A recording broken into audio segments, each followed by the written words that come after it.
돼지비계가 단순히 기름진 음식이 아니라 우리 몸에 놀라운 이점을 줄 수 있는 영양소의 보물창고라는 사실 알고 계셨나요? 한때 건강에 해롭다고 오해받았던 돼지비계, 즉 돼지지방이 최근 슈퍼푸드로 재조명받고 있습니다. 일상의 피로를 씻어주는 소소한 행복으로 여겨지기도 하는 삼겹살은 조리 방식에 따라 다양한 맛을 낼 수 있는 유연한 식재료입니다. 하지만 과거에는 돼지비계라고 하면 살찌는 음식, 심혈관에 안 좋은 지방이라는 인식이 강했죠. 하지만 최근 연구와 전문가들의 새로운 시각 덕분에 돼지비계가 단순히 기름덩어리가 아니라 비타민과 건강한 지방산이 가득한 식재료라는 점이 밝혀지고 있습니다. 특히 50대에서 70대에 접어들면서 뼈 건강, 면역력, 피부 탄력, 그리고 에너지 충전이 중요한 우리 구독자분들에게 돼지비계는 정말 매력적인 식재료가 될 수 있습니다. 이 영상에서는 돼지비계에 숨겨진 영양소, 그 영양소가 우리 몸에 어떤 도움을 주는지, 그리고 일상에서 어떻게 활용하면 좋을지 자세하게 알려드릴게요. 아직 구독 안 하신 분들 계실까요? 아래 구독과 좋아요를 먼저 꾹 눌러주세요. 주변의 소중한 분들께 공유도 해주시고 건강 채널 TV도 많이 소개 부탁드립니다. 돼지비계의 가장 큰 매력 중 하나는 바로 비타민입니다. 여러분, 비타민 B1과 비타민 D, 이 두 가지가 돼지비계에 풍부하게 들어있다는 사실 알고 계셨나요? 먼저 비타민 B1, 즉 티아민부터 이야기해 볼게요. 비타민 B1은 우리 몸이 탄수화물을 에너지로 바꾸는데 꼭 필요한 영양소입니다. 쉽게 말해 밥이나 빵 같은 음식을 먹었을 때 그걸 에너지로 전환해서 우리가 하루 종일 활기차게 움직일 수 있게 도와주는 거예요. 특히 50대 이상이 되면서 체력이 떨어지고 쉽게 피로해진다고 느끼시는 분들 많으시죠? 이때 비타민 B1이 큰 역할을 합니다. 놀랍게도 돼지비계에 들어있는 비타민 B1은 소고기보다 무려 6배나 많습니다. 돼지고기 100g을 먹으면 소고기 600g을 먹어야 얻을 수 있는 비타민 B1을 섭취할 수 있다는 뜻이에요. 그러니까 적은 양으로도 더 큰 에너지 충전 효과를 볼 수 있는 거죠. 이게 바로 돼지비계가 가진 첫 번째 비밀입니다. 다음으로 비타민 D에 대해 이야기해 볼게요. 비타민 D는 우리 몸에서 정말 다양한 역할을 하는 슈퍼 영양소입니다. 뼈 건강, 치아 건강, 면역력 강화, 심지어 다이어트까지 도와주는 만능 플레이어죠. 50대 이상이 되면서 뼈가 약해지거나 면역력이 떨어지는 걸 느끼시는 분들께 비타민 D는 특히 중요합니다. 돼지비계에는 이 비타민 D가 풍부하게 들어있어요. 비타민 D는 칼슘 흡수를 도와 뼈와 치아를 튼튼하게 유지하는데 필수적입니다. 나이가 들수록 골다공증 위험이 커지는데 비타민 D가 충분하면 뼈 건강을 지키는데 큰 도움이 됩니다. 게다가 비타민 D는 면역 체계를 강화해서 감기나 감염병에 덜 걸리도록 도와줍니다. 겨울철에 감기에 자주 걸리거나 몸이 무겁게 느껴지신다면 비타민 D가 부족할 가능성이 높아요. 돼지비계를 적절히 섭취하면 이런 문제를 자연스럽게 해결하는 데 도움을 받을 수 있습니다. 여기서 잠깐 비타민 D가 다이어트에도 도움을 준다는 흥미로운 사실을 알려드릴게요. 비타민 D 수치가 높은 사람은 체중 감량이 더 잘 된다는 연구들이 많이 나와 있습니다. 특히 복부 지방, 그러니까 뱃살을 빼는데 효과적이라고 해요. 50대, 60대가 되면서 허리둘레가 늘어나 걱정하시는 분들 주목해주세요. 비타민 D는 지방 분해를 촉진하고 몸이 칼로리를 더 효율적으로 사용할 수 있게 도와줍니다.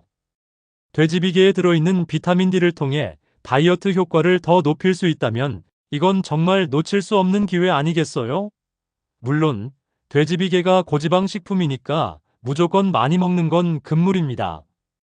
이제 돼지비계의 또 다른 스타 성분, 올레산에 대해 이야기해 볼게요.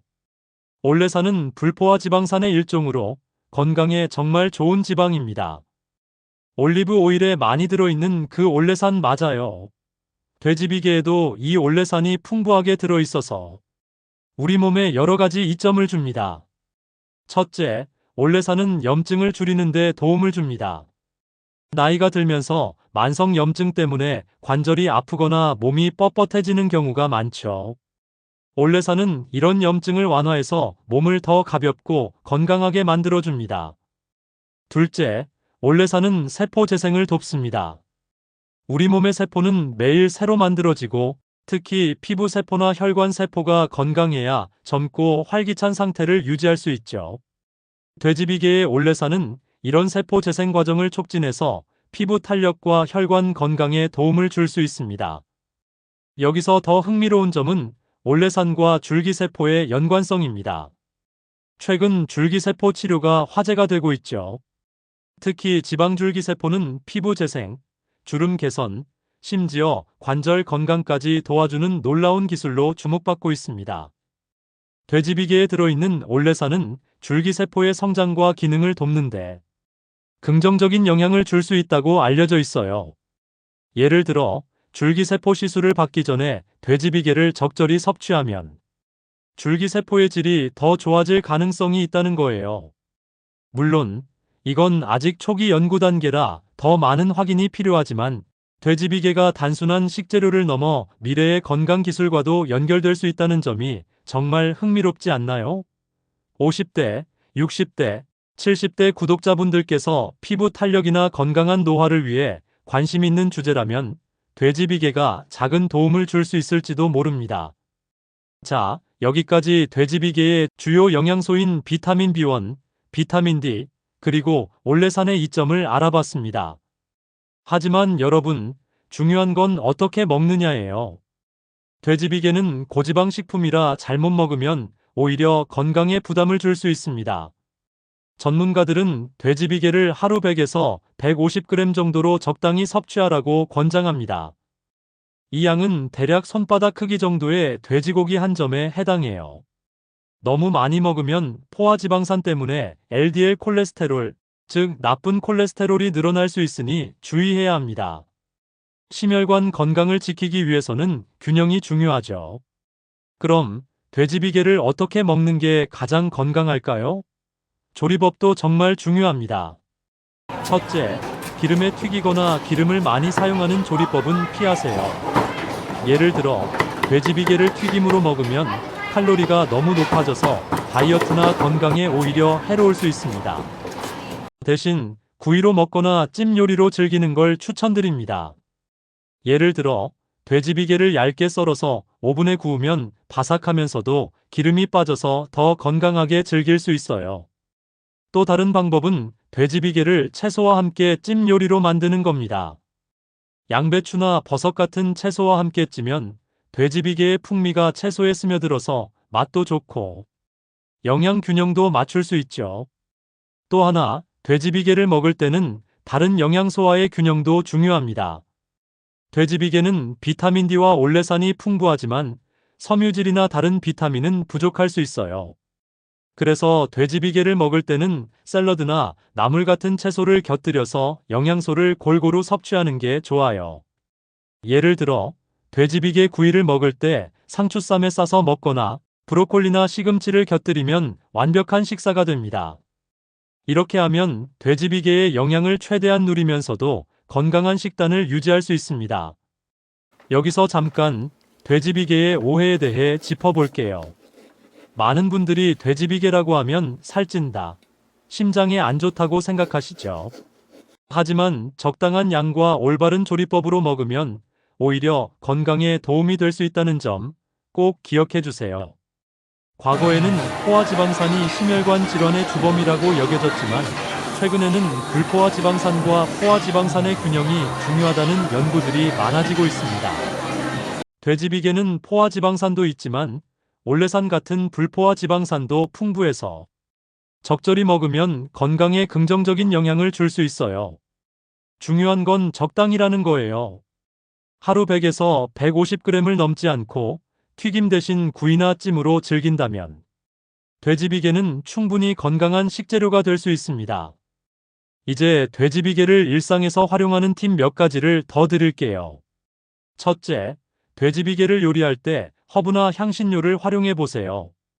로즈마리나 타임 같은 허브를 뿌려서 구우면 풍미가 더 살아나고 기름진 느낌도 줄어듭니다. 둘째, 돼지비계를 작게 썰어서 스프나 스튜에 넣어보세요. 돼지비계가 녹으면서 국물의 깊은 맛을 더해줍니다. 특히 겨울철에 따뜻한 국물 요리를 몸도 따뜻해지고 기분도 좋아지죠. 셋째, 돼지비계를 먹은 후에는 가벼운 산책을 추천드립니다. 비타민 D는 햇볕과 함께 작용하면 더 효과적이거든요. 식사 후 10분에서 15분 정도 동네를 걷다 보면 돼지비계의 영양소가 몸에 더 잘 흡수될 거예요. 마지막으로 돼지비계가 슈퍼푸드라는 타이틀을 얻은 이유를 다시 정리해 볼게요. 돼지비계는 비타민 B1로 에너지를 충전해주고 비타민 D로 뼈와 면역력을 강화하며 올레산으로 염증을 줄이고 세포 재생을 돕습니다. 특히 50대, 60대, 70대 구독자분들께는 에너지, 뼈 건강, 피부 탄력, 그리고 면역력 모두가 중요한 시기잖아요. 돼지비계를 똑똑하게 먹으면 이런 부분에서 큰 도움을 받을 수 있습니다. 하지만 무엇보다 중요한 건 균형입니다. 돼지비계를 너무 많이 먹거나 잘못된 방법으로 먹으면 오히려 건강에 부담이 될 수 있으니 하루 100에서 150g 구이나 찜으로 그리고 채소와 함께 먹는 걸 잊지 마세요. 자, 여러분, 오늘 영상 어떠셨나요? 돼지비계가 이렇게 놀라운 건강 식재료였다니 저도 준비하면서 정말 깜짝 놀랐습니다. 여러분도 오늘 배운 내용을 바탕으로 돼지비계를 식단에 슬쩍 추가해 보시면 어떨까요? 건강도 챙기고 맛도 즐길 수 있는 일석이조의 기회예요. 혹시 돼지비계를 활용한 요리나 건강 팁이 있다면 댓글로 공유해 주세요. 그리고 이 영상이 유익했다면 좋아요 버튼 꾹 눌러주시고 구독과 알림 설정도 잊지 말아주세요. 다음 영상에서는 또 어떤 흥미로운 건강 정보를 가져올지 기대해 주세요. 우리 모두 건강하고 행복한 삶을 위해 함께 노력해봐요. 감사합니다.